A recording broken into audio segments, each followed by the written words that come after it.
Justin in New Jersey. Hey guys, how you doing? I love your show. I'm a first-time caller. You might be interested to know that earlier today I did prophesize that I would be the second caller on your 900th episode. Okay. So you should. Congratulations. Yeah. Did God reveal that to you? He did, yes. So definitely you're still an atheist. That's a real thing then. That proves God is real. Oh, I'm sorry. One of the things I wanted to bring up at the end of that call, sorry to interrupt, but here on talkorigins.org is a page called Patterson Misquoted, A Tale of Two Sites.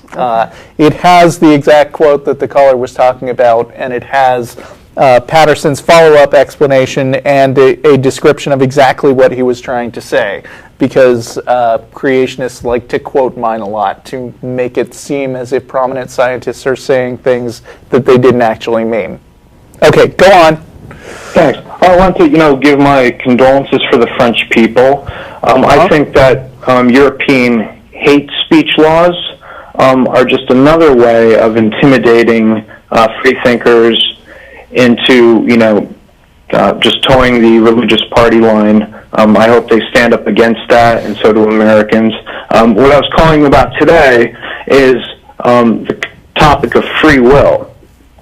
And there's a famous person who had half their brain, cut in the middle, and the left half of the brain, I believe, was the atheist part, and the right half was the theist part. They were able to determine this somehow. So it seems like an oversimplification to me.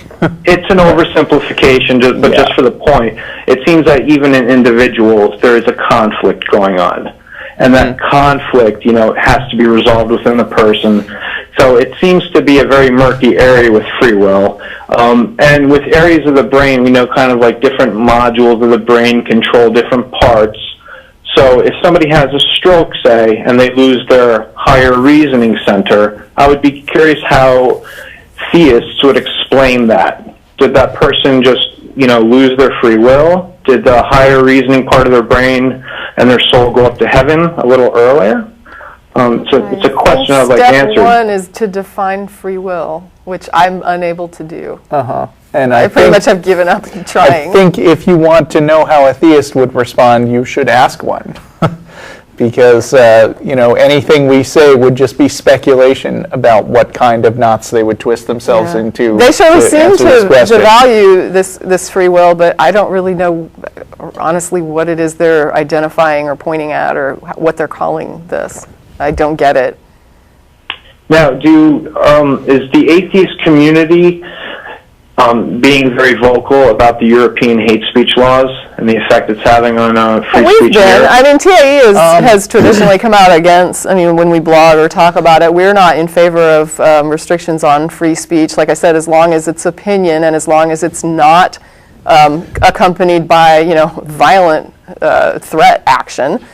Generally, I actually tend to think that it's more of a gray area than some other hosts on the show, because I think that there are clear boundaries to the First Amendment here in the United States where inciting people to violence, there's the classic shouting fire in a crowded theater thing, but there's also like making threats to people, which leads to, which is a direct line to violence.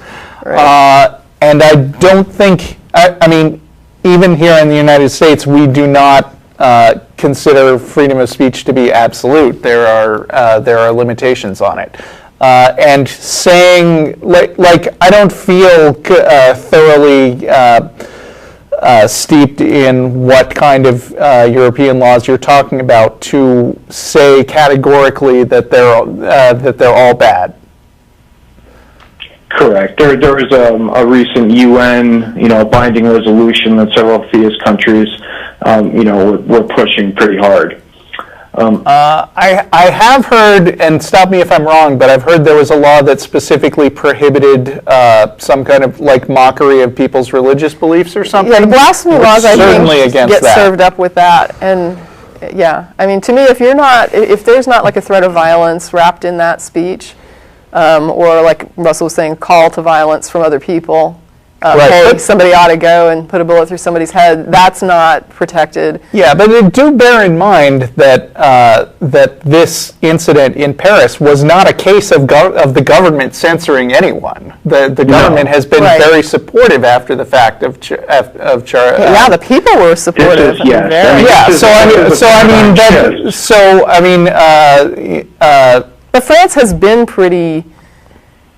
France has been a little aggressive with some of their, I guess, attitudes and I think laws France has about actually religion. cracked down harder on Muslims than most lot of countries, to the places, extent yeah. where they banned burqas, right? Yeah, it had to do with like a head covering or face covering, and it was included, and there were some early quotes that made it seem like it was aimed at the Islamic community, but the laws in general are about face coverings in public generally, so Right. it's sort of this weird thin line. Yeah, I mean, I'm just saying in that case, it seems like this censorship in the opposite direction even.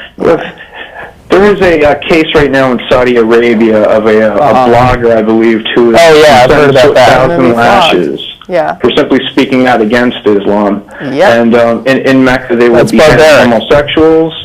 And, I mean, this is, mainstream Islamic country, and I don't think people should be surprised when this type of violence comes to the Western world. It'd be similar like Bill Maher said the other day.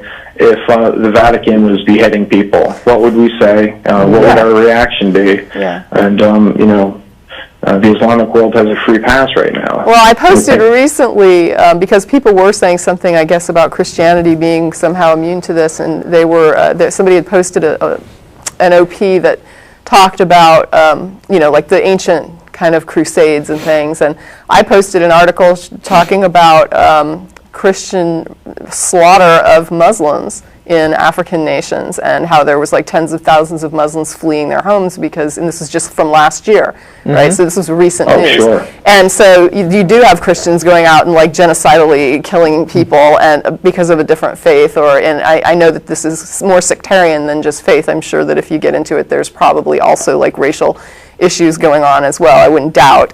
Absolutely. The Yugoslavian war was very sectarian, with Christians against Muslims. But the Christian violence is not a thing of the past. It may be, and even here in the U.S., it's kind of rare and sort of a one-off thing, but you still get that. There's a lot of angry speech that drives and fuels violent reaction from the Christian community. So, for example, when people start, getting into abortion debates and calling it murder, right? And I mean, when you're talking about murdering babies, there's going to be somebody who thinks he's a hero killing a doctor that will perform an abortion. So, I mean, I'm glad you brought that up. I had a thought listening to your show.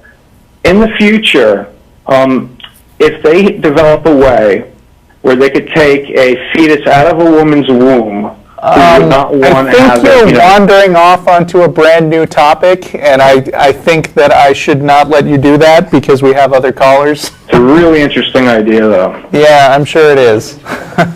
But maybe call back with it next week, okay? Okay, thanks a lot, guys. Love your show. All right, thanks.